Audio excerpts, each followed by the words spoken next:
Hey everyone, this is Medicine with Zaid. Today I want to talk about ageism. Now, this is something I've been wanting to talk about for a long time, and I don't want to talk about the obvious overt ageism that I experience quite a lot. For example, when someone asks me, oh, what do you want to specialise in? And I say geriatrics, and they look at me funny. Or they say, why would you want to do geriatrics? And they say stuff and I don't want to repeat. That's common, but that's not even what I want to talk about here, because I don't think I need to explain why that's ageist, okay? I shouldn't have to explain that, right?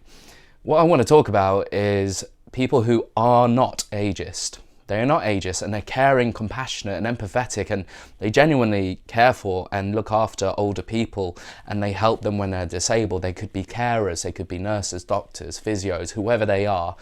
But these very people use a certain word which, in my view, is incredibly ageist. And I hear it at least once or twice a week when I'm working in geriatrics. It doesn't even have to be geriatrics. I hear this once or twice a week and it winds me up. And what is it? It's when we call a nice, pleasant, older, frail person, usually, like, you wouldn't use it for someone who's quite independent and well when they're older. Like, you'd only use it if they're frail and they seem quite vulnerable, maybe they're a bit confused and they're just a nice person, okay? The word that we use to describe them, which I think is horribly ageist, cute. Oh, she's so cute. Oh, she's so sweet. At what point in your lifespan do you become cute? Do you become infantilized by people? You know, you're a grown adult. You've maybe had kids, grandkids. You know, you're triple the age of the person who is calling you cute. Is it a point at which you become incontinent or confused or falling over? I think it's just horribly ageist. Most people are quite independent, and, you know, becoming disabled or immobile, and becoming more vulnerable and dependent on people, that's very hard for older people, and they often feel like a burden and they don't want to be looked after. It's very undignified and awkward for them, because, you know, they're just used to being adults, and unfortunately just staying alive for so long, you become frail.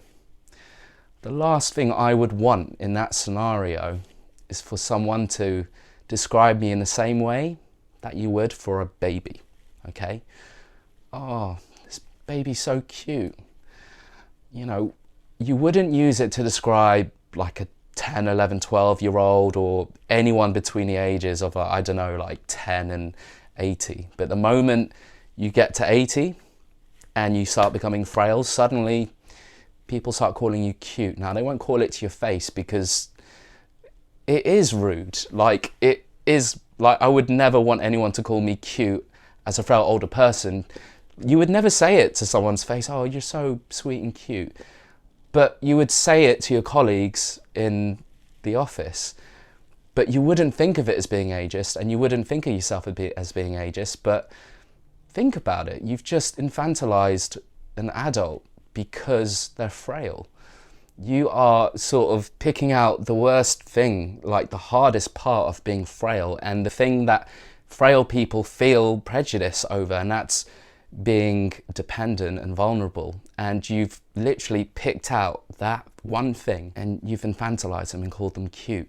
I know people who say this, they really mean well and they really care and love older people, but they use this word. And I think it's just a culture whereby you see an older person and you want to look after them because you care for them. You're a compassionate person, you just want to look after them.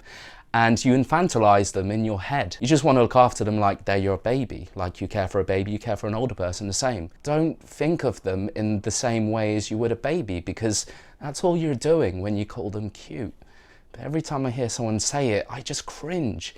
And I'm not ever going to confront you and talk to you about it at work, calling someone cute, because you mean well and it's just a bit overkill. So that's why I thought I'd make this video, because I hear it too often and it's really awkward. I woke up today and I was like, oh, it was so awkward yesterday when that doctor called that elderly lady cute. Why don't I just make a video about it? So here we are. I think ageism is a big part of British society, okay? We're not like Asian or African or, I don't know, Italian or Spanish cultures where we embrace older people and we look up to them, we respect them and we don't infantilize them, you know?